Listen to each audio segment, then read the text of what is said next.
என்னை விட யோக்கியம் இந்த உலகத்தில் வேறு யாரும் இல்லை சார் அப்படின்னார் ஒருத்தர். அவரை விட அயோக்கியன் வேறு யாரும் இருக்க முடியாதுங்கிற முடிவுக்கு கேட்டவங்க வந்துட்டாங்களாம். மனுஷனுக்கு இருக்கிற ஒரு மிகப்பெரிய குறையே தன்கிட்ட இருக்கிற குறை அவனுக்கு தெரியாமல் போகிறது தான். ஆனால் அடுத்தவங்ககிட்ட இருக்கிற குறை இவனுக்கு தெளிவாக தெரிஞ்சிடும். ஒரு ஒட்டகம் ஒரு கொக்கை பார்த்து ஒரு கேள்வி கேட்டு தான். என்ன கேள்வி தெரியுமா?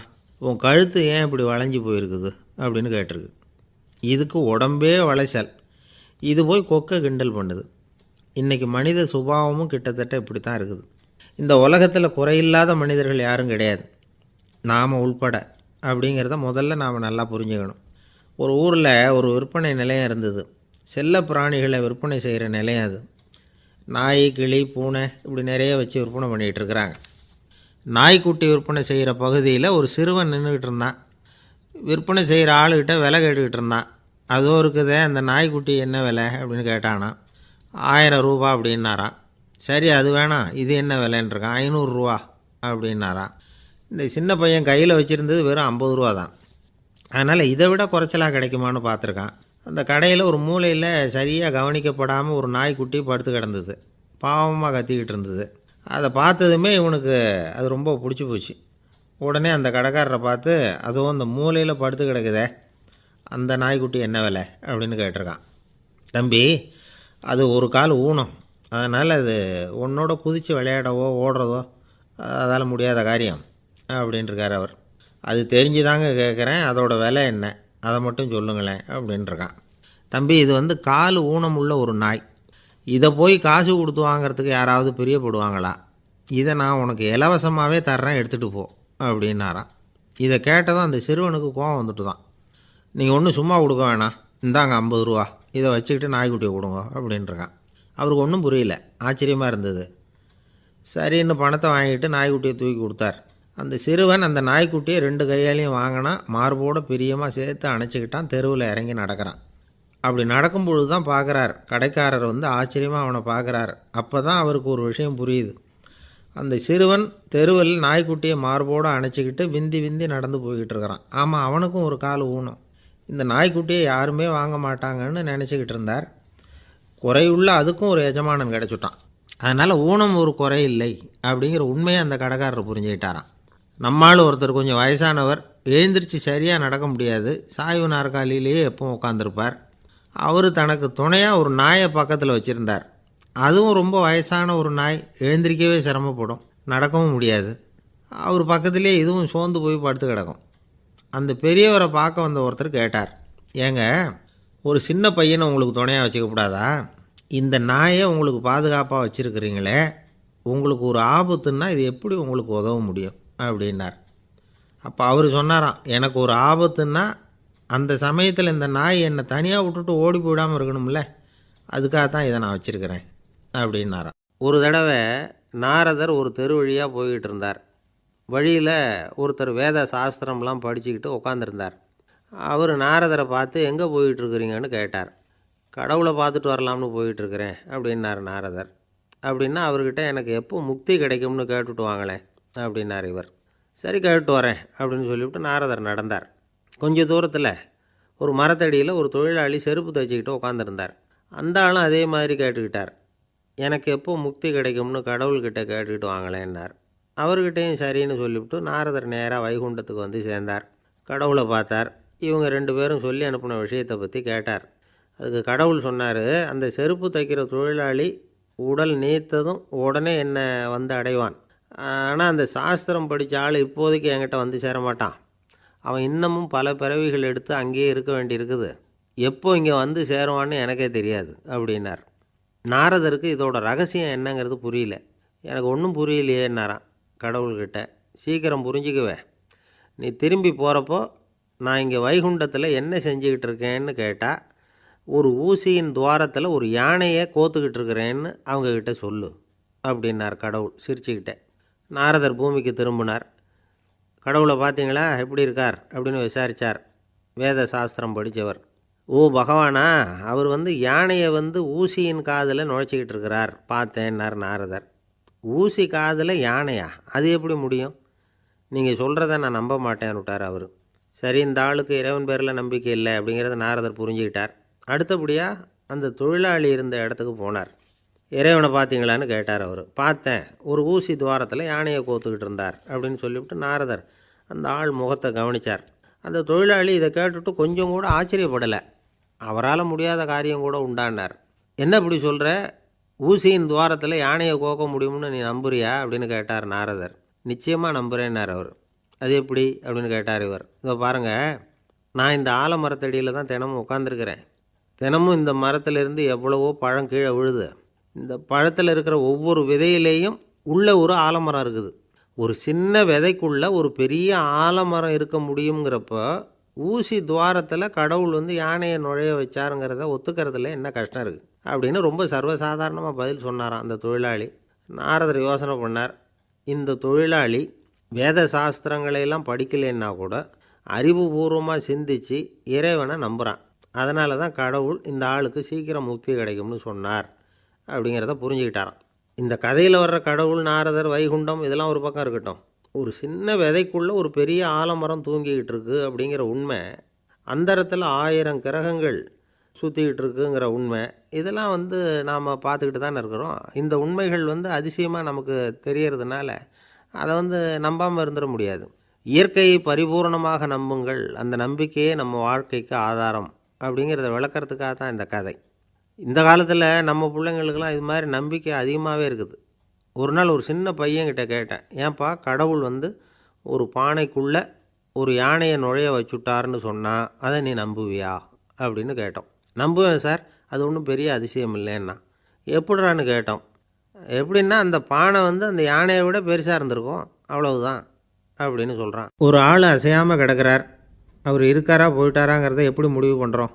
அவர் மூக்குக்கு முன்னாடி புறங்கையை வச்சு பார்க்குறோம், மூச்சு வருதா இல்லையா அப்படிங்கிறத கண்டுபிடிக்கிறதுக்காக. மூச்சுங்கிறது அவ்வளவு முக்கியமான ஒரு விஷயம். சுவாசம் இல்லைன்னா எதுவுமே இல்லை. நம்ம பூமி இருக்க அது கூட சுவாசிக்குதுங்கிறத சோவியத் விஞ்ஞானிகள் கண்டுபிடிச்சிருக்கிறாங்க. பூமிக்கு மேலே இருக்கிற மண் அடுக்கில் காற்றில் உள்ள ஆக்சிஜன் ஆக்சிகரணம் அடையுது அப்படின்னு தான் இதுவரைக்கும் எல்லோரும் நம்பிக்கிட்டு இருந்தாங்க. ஆனால் இப்போ என்ன கண்டுபிடிச்சிருக்கிறாங்கன்னா, அந்த ஆக்சிஜன் பூமிக்குள்ளே 1 கிலோமீட்டர் ஆழம் வரைக்கும் ஊடுருவி போகுதான். பூமிக்குள்ளே 2 பக்கமும் பல கிலோமீட்டர் வரைக்கும் பரவுதான். பூமிக்குள்ளே இருக்கிற நீர்நிலை அடுக்குகள் தான் நுரையீரல் செய்கிற வேலையை செய்யுதான். நம்ம உடம்புல நுரையீரல் இல்லைன்னா ஒன்றும் நடக்காது. ஒரு மரத்தை தலைகீழாக தொங்க போட்டால் எப்படி இருக்கும் அப்படி யோசிச்சு பாருங்கள். அப்படி தான் இதுவும், நுரையீரலும் அப்படி தான் இருக்கும். வலது பக்கம் ஒன்று, இடது பக்கம் ஒன்று. வலது பக்கம் நுரையீரல் கொஞ்சம் பெருசாக இருக்கும், நுட்பமான நரம்பு குழாய்கள் அதில் இருக்கும். கோடிக்கணக்கான நுண்ணிய குழாய்களை வச்சுக்கிட்டு தான் அது வேலை செய்யுது. 25 கோடி குழாய்கள் இருக்கும். அதை அப்படியே முழுசாக பிரித்து பரப்புனா ஒரு டென்னிஸ் கோர்ட்டில் பாதி பரப்பளவு இருக்குமா. நுரையீரல் நிறம் கருஞ்சிவப்பு தான். புகை அதிகமாக உள்ளே போச்சுன்னா அது கருப்பாயிடுது. காற்றுல உள்ள பிராணவாயுவை இது இழுத்து எடுத்துக்கிட்டு ரத்தத்தை சுத்தப்படுத்துகிற முக்கியமான வேலையை இது செய்யுது.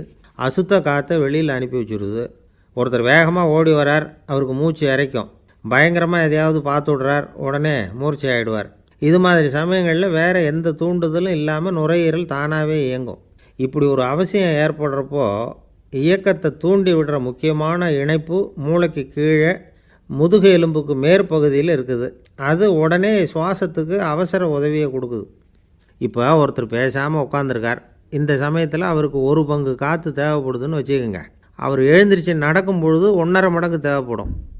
ஓடினார்னா 3 மடங்கு தேவைப்படும். படுத்துருக்கிறப்ப 1/2 மடங்கு தான் தேவைப்படும். இதுக்கு நிமிஷத்துக்கு 16 தடவை மூச்சு விட்டாகணும்.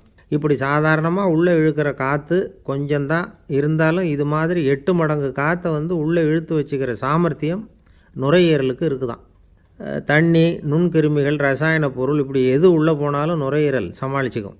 30 வருஷமாக விடாத புகை பிடிக்கிறவர் தொடர்ந்து உள்ளே அனுப்பி வைக்கிற புகையை கூட சமாளிக்குதுன்னா பார்த்துங்களேன். உள்ளே போகிற புகை நுட்பமான சுவாச முடிச்சுகளை அழிச்சு விடுது. கறி புகை அது மேலே படிஞ்சு உபயோகம் இல்லாமல் பண்ணிவிடுது. ஆனாலும் தேவைக்கு அதிகமாக 8 மடங்கு கூடுதலாக சுவாச முடிச்சுகள் நம்ம உடம்புக்குள்ளே இருக்கிறதுனால சமாளிக்க முடியுது. சமாளிக்க முடியலன்னா சில சமயம் மூச்சு திணறும். அதை ஒரு எச்சரிக்கையாக எடுத்துக்கிட்டு புகை பிடிக்கிற பழக்கத்தை விட்டுடணும், அதுதான் நல்லது. ஆனால் அப்படி யார் விடுறது? இணை பிரியாத 2 நண்பர்கள் இருந்தாங்களாம். 2 பேரும் விடாமல் சிகரெட்டு குடிக்கிறவங்க. அதில் ஒருத்தன் செத்து போட்டான். இன்னொருத்தன் அதுக்கப்புறம் 2 சிகரெட்டாக குடிக்க ஆரம்பித்தானா. ஏன் இப்படி பண்ணுறேன்னு கேட்டிருக்காங்க. நான் 1 சிகரெட்டு தான் குடிக்கிறேன், செத்து போன என்னுடைய ஃப்ரெண்டு இருக்கானே செத்து போனவன், அவனுக்காக இன்னொரு சிகரெட்டு குடிக்கிறேன் அப்படின்னு நானா. இது ரொம்ப ஆபத்து, விட்டுடு அப்படின்னு சொல்லியிருக்காங்க. சரின்னு ஒத்துக்கிட்டான். ஆனால் அதுக்கப்புறமும் ஒரு சிகரெட் வீதமாக குடிச்சிக்கிட்டே இருந்தான். சிகரெட் பழக்கத்தை நீ இன்னும் விடலையான்னு கேட்டாங்களாம். அந்த பழக்கத்தை நான் எப்போவோ விட்டுட்டேன், இப்போ நான் குடிக்கிறது என் ஃப்ரெண்டுக்காக அப்படின்னு நானாம். இவங்கெல்லாம் எப்படி திருந்துறது? ஒரு ராஜா ஊரெல்லாம் சுற்றி பார்த்துட்டு வரலாம்னு ஒரு நாள் புறப்பட்டு போனார். ஒரு இடத்துல தறி நெசவு வேலை ரொம்ப மும்முரமாக நடந்துக்கிட்டு இருந்தது. ஒரு பெரியவர் தறியால் நெசவு வேலை செஞ்சுக்கிட்டு இருந்தார். பக்கத்தில் ஒரு அழகான பொண்ணு உட்காந்து நூலை சுற்றிக்கிட்டு இருக்குது. ராஜா அந்த பெரியவரை பார்த்து யார் இந்த பொண்ணுன்னு விசாரித்தார். ராஜா அப்படி கேட்டதும் அவருக்கு ரொம்ப பெருமையாக போயிட்டுது. ஏன்னா உட்காந்துருந்தது அவரோட மகள். அரசே, இது என்னுடைய மகள். இவ வேகமாக நூல் திரிக்கக்கூடியவள். வைக்கோலை எடுத்து இவ திரிச்சா கூட அது எல்லாம் பவுனிழையாக வெளியில் வரும் அப்படின்னு ஒரு ராசி இவளுக்கு அப்படின்னு ரொம்ப பெருமையாக ராஜா கிட்ட சொன்னார். ராஜா இதை கேட்டதும் அசந்துட்டார். அப்படியா, இவ்வளவு அழகும் சாமர்த்தியமும் உள்ள இந்த பொண்ணு என்னோட வரட்டுமே, இவளை என் மருமகளாக ஆக்கிக்கிறேன் அப்படின்னார் ராஜா. அந்த பெரியவருக்கு ஒன்றும் புரியல. ஏதோ கொஞ்சம் பெருமையாக சொல்ல போவோ அது இப்படி ஆகிட்டுதே அப்படின்னு கவலைப்பட்டார். இருந்தாலும் ராஜா பேச்சை தட்ட முடியுமா, மகளை அனுப்பி வச்சுட்டார். ராஜா அந்த பொண்ணை அரண்மனைக்கு அழைச்சிட்டு வந்தார். அங்கே ஒரு அறையில் வச்சு பூட்டி விட்டார். அந்த ரூமு நிறைய வைக்கோலை கொண்டாந்து போட்டு அடைச்சாங்க. 3 ராட்டைகள் வேறு வச்சுருந்தாங்க. நாளைக்கு பொழுது விடியறதுக்குள்ளே நீ இந்த வைக்கோலையெல்லாம் தங்க இழைகளாக மாற்றி காட்டணும். நாளைக்கு காலம்புறம் வந்து நான் இந்த அறை கதவை திறப்பேன். உன் தகப்பன் சொன்னது மாதிரி எல்லாம் தங்கமாக மாறி இருக்கணும், இல்லைன்னா நீ உயிர் தப்ப முடியாது அப்படின்னு உத்தரவு போட்டார். பாவம் அந்த பொண்ணு என்ன பண்ணும், பகல் பூரா அழுதுகிட்டே உட்காந்துருக்குது. ராத்திரி பூராவும் தூக்கம் வரல. மறுநாள் அதிகாலை நேரத்தில் யாரோ கதவை தட்டுற சத்தம் கேட்டுது. பயந்துக்கிட்டே கதவை திறக்கிறா. திறந்து பார்த்தா வெளியில் 3 அவலட்சணமான பெண்கள். ஒருத்திக்கு வந்து கால் அகலமாக முறை மாதிரி இருக்குது, இன்னொருத்திக்கு கட்டை விரல் கரண்டி மாதிரி பெருசாக இருக்குது, 3ஆவது பொண்ணுக்கு உதடு தடித்து ரப்பர் மாதிரி தொங்கிக்கிட்டு இருக்கு. யார் நீங்கள், உங்களுக்கு என்ன வேணும் அப்படின்னு கேட்குது இந்த பொண்ணு. நாங்கள் உங்களுக்கு உதவி செய்கிறதுக்கு தான் வந்திருக்கிறோம் அப்படின்னு சொல்லி உள்ளே வந்தாங்க. உட்காந்தாங்க. கொஞ்ச நேரத்துக்குள்ளே உள்ளே இருந்த வைக்கோலையெல்லாம் தங்க இழைகளாக மாற்றி கொடுத்துட்டு போயிட்டாங்க. காலையில் ராஜா வந்தார். பார்த்தார். ஆகா பேஷுனார். இன்னும் கொஞ்சம் வைக்கோலை கொண்டாந்து அந்த ரூமில் போட சொன்னார். இந்த வைக்கோலையும் இன்றைக்கி தங்கமாக மாற்றிவிடு, நாளைக்கு மறுநாள் உனக்கும் இளவரசனுக்கும் கல்யாணம்னு சொல்லிவிட்டார். இன்றைக்கி ராத்திரி அந்த 3 பொண்ணுங்களும் வந்தாங்க. வைக்கோலை பொண்ணு இழைகளாக மாற்றினாங்க, புறப்பட்டாங்க. இந்த பொண்ணு அவங்க காலில் விழுந்து வணங்கினா. என் உசுரை காப்பாற்றினீங்க, உங்களுக்கு நான் என்ன கைமாறு செய்ய போகிறேன் அப்படின்னா. பயப்படாத, நீ விரும்பினா எங்களுக்கு ஒரு உதவி செய்யலாம். உன்னுடைய கல்யாணத்துக்கு நாங்கள் 3 பேரும் வரோம். நீ எங்களை வந்து வரவேற்று ராஜாக்கிட்டேயும் இளவரசர்கிட்டையும் நாங்கள் உன்னோட பெரியப்பா பொண்ணுங்கன்னு சொல்லி அறிமுகப்படுத்தி வை, நாங்கள் விருந்து சாப்பிட்டுட்டு போயிடுறோம் அப்படின்னாங்க. ரொம்பவும் சந்தோஷமாக சரின்னு ஒத்துக்கிட்டா. கல்யாண நாள் வந்தது. கல்யாணம் ரொம்ப கோலாகலமாக நடந்துக்கிட்டு இருக்கு. எல்லா தேசத்து ராஜா ராணிகளும் வந்துக்கிட்டு இருக்கிறாங்க. அந்த 3 அவலட்சணமான பொண்ணுங்களும் வந்து சேர்ந்தாங்க. யார் இவங்கன்னு கேட்டார் ராஜா. என் பெரியப்பா பொண்ணுங்க அப்படின்னா அந்த பொண்ணு. காலும் உதடும் கட்டை விரலும் ஏன் இப்படி உங்களுக்கு அவலட்சணம் ஆயிட்டுது அப்படின்னு கேட்டார். அதுக்கு அந்த பொண்ணுங்க பதில் சொன்னாங்க. என்ன செய்கிறது, ஓயாமல் வைக்கோலை நூற்று ஒருத்தியோட கட்டை விரல் அப்படி கரண்டி மாதிரி ஆயிட்டுது. நாக்கில் தொட்டு தொட்டு திரிச்சதுனால ஒருத்தியோட உதடு அப்படி ஆயிட்டுது. காலால் கட்டையை அழுத்தி அழுத்தி தறி போட்டதுனால இன்னொருத்தையோட கால் அப்படி ஆயிட்டுது. உங்கள் மருமகளாக வந்திருக்கிற இந்த பொண்ணு அந்த 3ஐயுமே செய்ய தெரிஞ்சவ தான். என்ன ஆக போதும் இன்னும் கொஞ்ச நாளில் அப்படின்னாங்க. அவ்வளவுதான். ராஜா பயந்துட்டார். அம்மா, இன்னையிலேருந்து நீ இளவரசனின் மனைவி. நீ எப்பவும் அழகாக இருக்கணும். அதனால் நீ இனிமேல் வைக்கோலை திரிக்கவே கூடாது அப்படின்னு உத்தரவு போட்டார். அவளை இக்கட்டான சூழ்நிலையிலிருந்து காப்பாற்றின அந்த 3 பொண்ணுங்களும் சந்தோஷமாக திரும்பி போயிட்டாங்களாம். சுவாமி சின்மயானந்தர் இந்த கதையை சொல்லியிருக்கிறார். தன்னலம் மறந்து சுயலாபத்தை தியாகம் செய்கிறது வைக்கோல்லிருந்து தங்க இழையை நூக்கிறது மாதிரி அப்படிங்கிறார் அவர். அது இருக்கட்டும், இப்போ நம்ம கதைக்கு வருவோம். ஒரு ராஜா தன்னோட மகனுக்கு சுயவரம் நடத்தினார். எல்லா தேசத்திலிருந்தும் ராஜகுமாரர்கள் வந்திருந்தாங்க. ராஜகுமாரியை கல்யாணம் பண்ணிக்கலாம்ங்கிற ஆசையில் சுயம்பர மண்டபத்திலேருந்து எல்லா ராஜகுமாரர்களும் அலறி அடிச்சுக்கிட்டு வெளியில் ஓடி வந்துக்கிட்டு இருக்கிறாங்களாம். ஏன் இப்படி எல்லாரும் மிரண்டு போய் ஓடி வர்றாங்கன்னு கேட்டார் ஒருத்தர். அதுக்கு இன்னொருத்தர் விவரம் சொன்னார். ராஜகுமாரியை இன்றைக்கி தான் அவங்க நேரில் பார்த்தாங்களாம், அதுதான் அப்படி ஓடி வந்துக்கிட்டு இருக்கிறாங்க அப்படின்னார். ஒரு பெரியவர் உட்கார்ந்துருக்கிறார். அவரை சுற்றி அவருடைய தோழர்கள் உட்கார்ந்துருக்கிறாங்க. ஏதோ ஒரு முக்கியமான செய்தியை அவர் அவங்களுக்கு சொல்லிகிட்டு இருக்கிறார். அவங்களும் ஆர்வமாக கேட்டுக்கிட்டு இருக்கிறாங்க. இந்த சமயத்தில் யாரோ ஒரு ஆள் வேகமாக அங்கே வர்றார். வர்ற வேகத்திலேயே எனக்கு ஏதாவது உதவி செய்யுங்க அப்படின்னு கேட்டுக்கிட்டே வர்றார். கேட்குறது உதவி, ஆனால் குரல் மிரட்டுறது மாதிரி இருக்குது, அதட்டி கேட்குறது மாதிரி இருக்குது. இதை கேட்டதும் அந்த பெரியவர் ஆத்திரப்படலை, ஆனால் அவரை சுற்றி இருந்தவங்க ஆத்திரப்பட்டாங்க. இதை பெரியவர் கவனித்தார். கொஞ்சம் அமைதியாக இருங்கன்னார். வந்தவரை கூப்பிட்டார். அவருக்கு சில பொருள்களை கொடுத்தார். என்னங்க இப்போ உங்களுக்கு மகிழ்ச்சி தானே அப்படின்னார். ஆ அப்படின்னு அலட்சியமாக அவர் சொல்கிறார். நான் உங்களை நல்ல முறையில் நடத்தினேன்னா அப்படின்னு கேட்குறாரு அவர் மறுபடியும். அதெல்லாம் ஒன்றும் இல்லை அப்படின்னு சொல்லி அவர் சொல்லிகிட்டு இருக்கிறாரு. குரலில் கடுமை குறையில. சுற்றி இருந்தவங்களால் இதை பொறுத்துக்க முடியல. கோபத்தோடு அவரை நோக்கி நெருங்க ஆரம்பித்தாங்க. பெரியவர் அவங்களையெல்லாம் தடுத்து நிறுத்தினார். வந்தவரை வாங்க என்னோட அப்படின்னு சொல்லி அழைச்சிட்டு போனார். வீட்டுக்கு போனார். அங்கே போனதும் இன்னும் சில பொருள்களை எடுத்து அவர்கிட்ட கொடுத்தார். இப்போ திருப்தி தானே, நான் உங்ககிட்ட நல்ல முறையில் நடந்துக்கிட்டேனா அப்படின்னார். அவர் முகம் இப்போ தான் கொஞ்சம் மலர்ந்தது.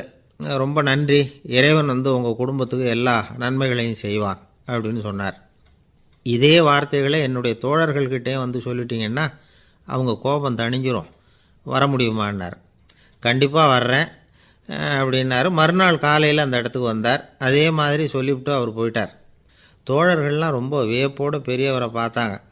அந்த பெரியவர் தான் நபிகள் நாயகம். அவர் சொன்னார், ஒருத்தன் ரொம்ப ஆசையாக ஒரு ஒட்டகத்தை வளர்த்துக்கிட்டு வந்தான். ஒரு நாள் அந்த ஒட்டகம் கயத்தை அறுத்துக்கிட்டு ஓடி போயிட்டுது. அக்கம் பக்கத்தில் இருக்கிறவங்கெல்லாம் அந்த ஒட்டகத்தை பிடிக்கிறதுக்கு முயற்சி பண்ணாங்க. அதை துரத்திக்கிட்டு ஓடினாங்க. ஒட்டகம் தாறுமாறாக ஓட ஆரம்பிச்சிது. இந்த சமயத்தில் ஒட்டகத்தை வளர்த்தவன் அங்கே ஓடி வந்தான். நீங்கள் அதை ஒன்றும் செய்ய வேணாம், விட்டுருங்க. அதோட சுபாவம் எனக்கு நல்லா தெரியும். அதை சுலபமாக என்னோடய வழிக்கு கொண்டுகிட்டு வந்துட முடியும். நான் பார்த்துக்கிறேன், விட்டுருங்கோ அப்படின்னா. எல்லோரும் விலைக்கு போயிட்டாங்க. இவன் என்ன செஞ்சான் தெரியுமா? கொஞ்சம் புல்லை கையில் எடுத்துக்கிட்டு அந்த ஒட்டகத்தை நெருங்கினான். அவ்வளவுதான். அது ஓடி இவன் காலடியில் உட்காந்துக்கிட்டது. செல்லமாக அதை அப்படியே தடவி கொடுத்தான். முதுகில் ஏறி உட்காந்துக்கிட்டான். அது பாட்டுக்கு சாதுவாக நடந்து போகுது. இந்த கதையை நபிகள் நாயகம் தம்முடைய தோழர்களுக்கு சொல்கிறார். ஒட்டகத்தை மட்டும் இல்லை, சில மனிதர்களையும் கூட சில விதத்தில் அணுகி தான் அவர்களை சீர்திருத்த வேண்டியிருக்குது அப்படிங்கிறத அவங்களுக்கு உணர்த்தினார். இது ஒரு அழகான உளவியல் அணுகுமுறை. சில குடும்ப தலைவர்கள் கூட இந்த ஒட்டகம் மாதிரி நடந்துக்கிறது உண்டு, அப்புறம் அடங்கி போகிறதும் உண்டு. ஒரு குடும்ப தலைவர் காலையில் எழுந்திரிச்சதுலேருந்து சத்தம் போட்டு கத்திக்கிட்டு இருப்பார். பக்கத்தில் இருந்தவங்கெல்லாம் ஓடி போய் சமாதானம் பண்ணி பார்த்தாங்க. அவர் ஓயறது மாதிரி தெரியல. கடைசியில் அவர் மனைவி வந்தாங்க. நீங்கள் எல்லாம் விலைக்கு போயிடுங்க, அவர் சுபாவம் எனக்கு தெரியும், நான் பார்த்துக்கிறேன் அப்படின்னாங்க. சரின்னு எல்லோரும் போயிட்டாங்க. சாயந்தரமாக பார்க்குறாங்க, அவர் சத்தம் இல்லாமல் ஒரு மூலையில் உட்காந்துருக்கிறார். ரொம்ப சாதுவா. ஆச்சரியமாக இருந்தது. என்னம்மா பண்ணீங்கன்னு கேட்டாங்க. அது ஒன்றும் இல்லைங்க, ஒரு வேளை சாப்பாட்டை நிறுத்தினேன், பட்னி போட்டேன், அவ்வளவுதான் அப்படின்னாங்க அந்த அம்மா. ஒரு ஊரில் ஒரு ராஜா இருந்தார். அவர் அடிக்கடி காட்டுக்கு வேட்டையாட போவார். சில நண்பர்களையும் கூட அழைச்சிக்கிட்டு போவார். காட்டுக்கு போனதும் ஆளுக்கு ஒரு பக்கமாக போய் வேட்டையாடுவாங்க. சாயந்தரமாக திரும்பி வருவாங்க. மறுநாள் அரண்மனையில் உட்காந்து ஒவ்வொருத்தரும் அவங்க அனுபவங்களையெல்லாம் சொல்லிக்குவாங்க. அவங்க வீரத்துக்கு தகுந்த மாதிரி பரிசை அந்த ராஜா கொடுப்பார். இது மாதிரி ஒரு தடவை எல்லோரும் வேட்டைக்கு போயிட்டு திரும்பி வந்ததும் உட்காந்து பேச ஆரம்பிச்சிருக்கிறாங்க. ஒருத்தன் சொன்னான், தன்னுடைய வீர தீர செயலை பற்றி அளக்க ஆரம்பிச்சிட்டான். ஏன்னா அதுக்கு பரிசு கிடைக்க போகுதில்ல, அதனால். அவன் என்ன சொன்னான் தெரியுமா? அரசே, நேற்றுக்கு காட்டில் என்னாச்சு தெரியுமா? எனக்கு நேராக ஒரு சிங்கம் வாயை திறந்துக்கிட்டு வந்துட்டுது. நான் பயப்படவே இல்லை. உடனே ஒரு கல்லை எடுத்து குறி பார்த்து வீசினேன். சிங்கத்து வாய்க்குள்ளே போய் அந்த கல் மாட்டிக்கிட்டுது. அவ்வளவுதான். அந்த சிங்கம் என்னை பார்த்துட்டு பயந்துட்டு ஒரே ஓட்டமாக திரும்பி ஓடி போயிட்டுது அப்படின்னா. ஆஹா பலே அப்படின்னு எல்லோரும் கை தட்டினாங்க. ரெண்டாவது ஆள் ஒருத்தன் எழுந்திரிச்சான். அவன் சொல்ல ஆரம்பித்தான், அரசே, நான் போன வழியில் 2 பெரிய மலைப்பாம்பு கிடந்தது. என்னை முழுங்கிறதுக்கு வந்தது. நான் என்ன பண்ணேன் தெரியுமா? அந்த 2 பாம்போட வாலையும் ஒன்றா சேர்த்து முடிச்சு போட்டுட்டேன். அவ்வளவுதான். அது அங்கே இழுக்க இது இங்கே இழுக்க முடிச்சு நல்லா இறுகி போட்டுது அப்படின்றான். ஆஹா அற்புதம்னு சொல்லி எல்லாரும் கை தட்டினாங்களாம். அடுத்தபடியாக 3வது ஆள் ஒருத்தன் வந்தான். அவன் சொல்ல ஆரம்பித்தான், மன்னா, நான் போன பாதையில் குறுக்க ஒரு ஆறு, அதில் இறங்கி குளித்தேன். யாரோ காலை பிடிச்சி இழுக்கிறது மாதிரி இருந்தது.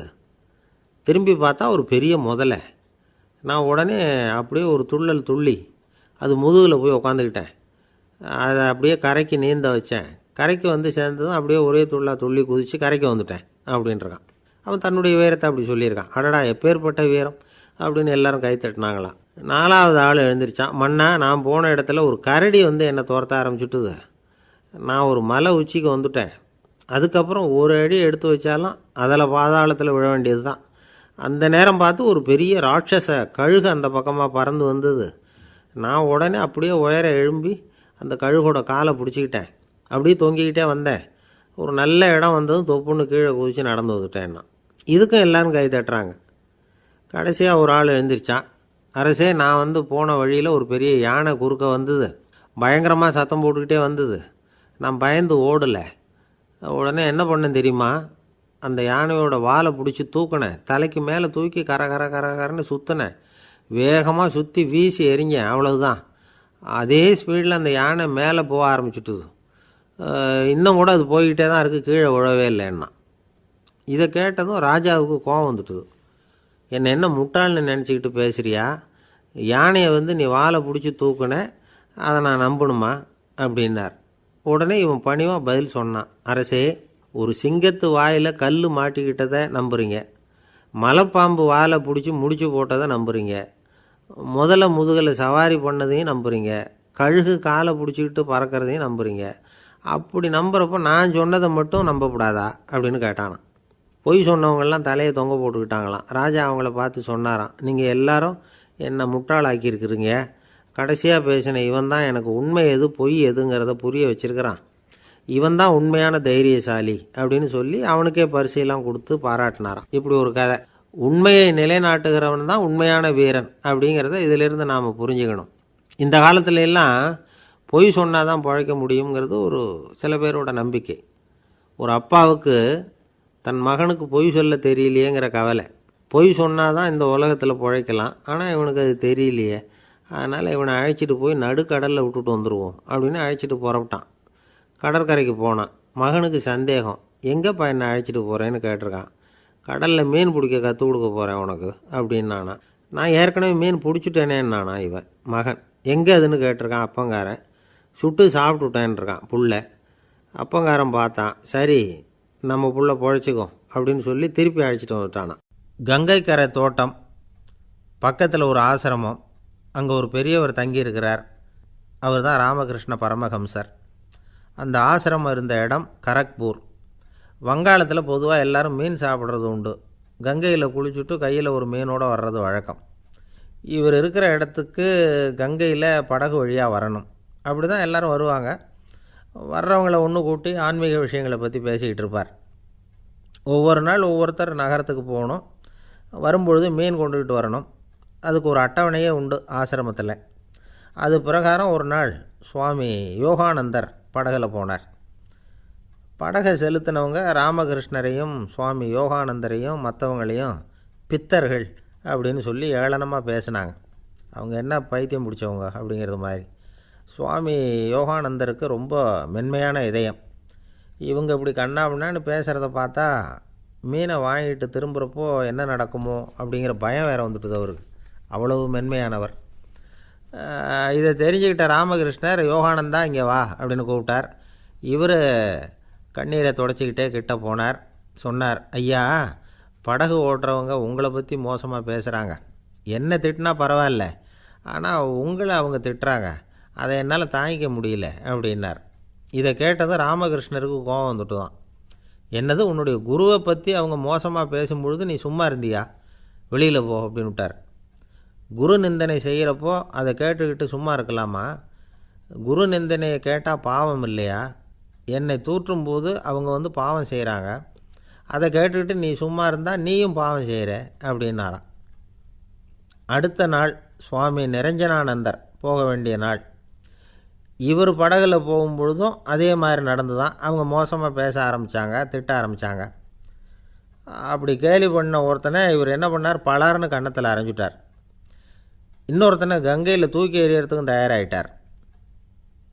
அதுக்கப்புறம் அவங்க யாரும் வாயை திறக்கலை. மீன் வாங்கிட்டு வர்றப்பவும் படகுல ஒரே அமைதி. அவ்வளவு பயம் அவங்களுக்கு. ராமகிருஷ்ணர் கூப்பிட்டு விசாரித்தார் என்ன நடந்ததுன்னு. இவர் சொன்னார், அவர் யோகானந்தா போகும்பொழுது என்ன நடந்ததோ அப்படியே தான் இப்போவும் நடந்தது. குரு நிந்தனை செய்கிறத கேட்டுக்கிட்டு நான் சும்மா இருப்பேனா?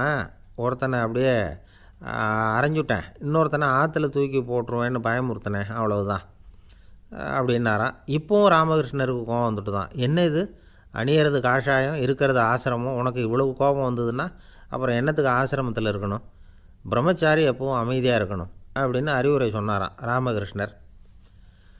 அப்போ இவர் கேட்டாராம், ஏங்க அவருக்கு ஒரு விதமான அறிவுரை சொன்னீங்க, எனக்கு வேறு விதமாக அறிவுரை சொல்கிறீங்க, இதில் எது உண்மை அப்படின்னு கேட்டிருக்கார்.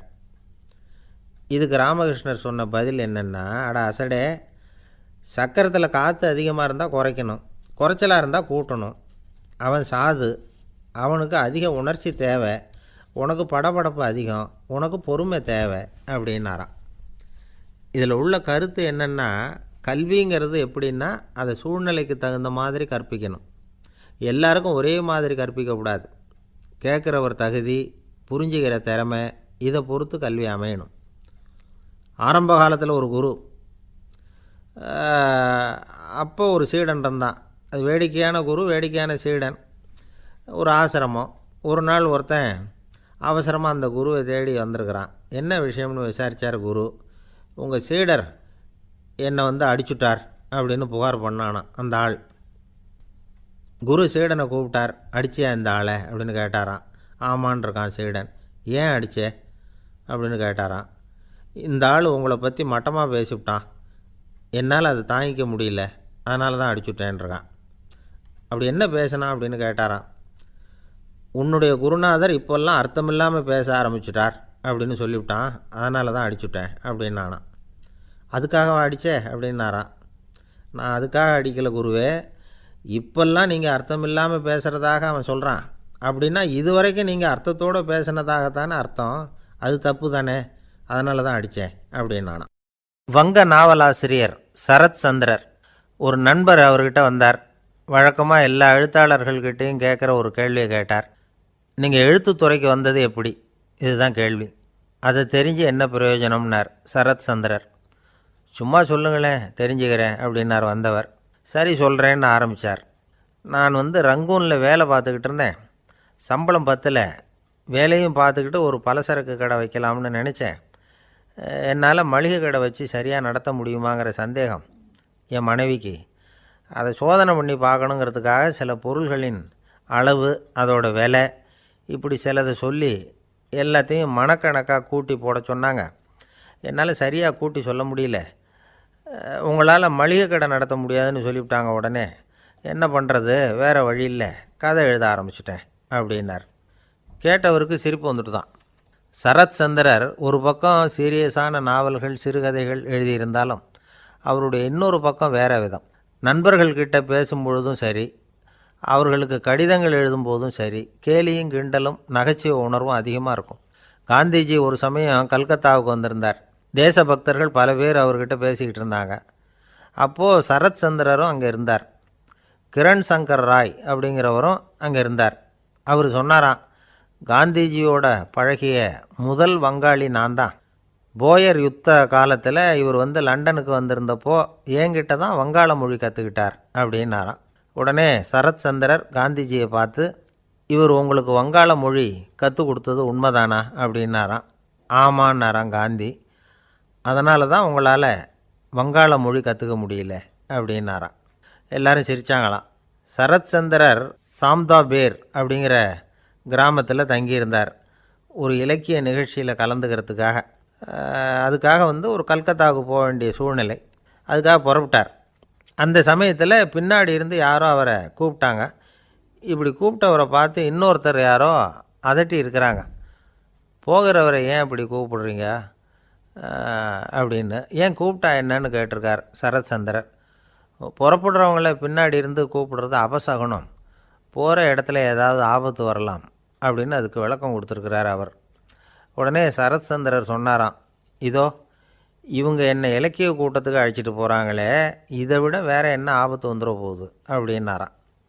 இப்படி சரத் சந்திரருக்கு இயல்பாகவே நகைச்சுவை உணர்வு உண்டு. அவருடைய நண்பர் ஒருத்தர் வீட்டுக்கு கூப்பிட்டுருந்தார். அங்கே ஒரு கச்சேரிக்கு ஏற்பாடு பண்ணியிருந்தாங்க.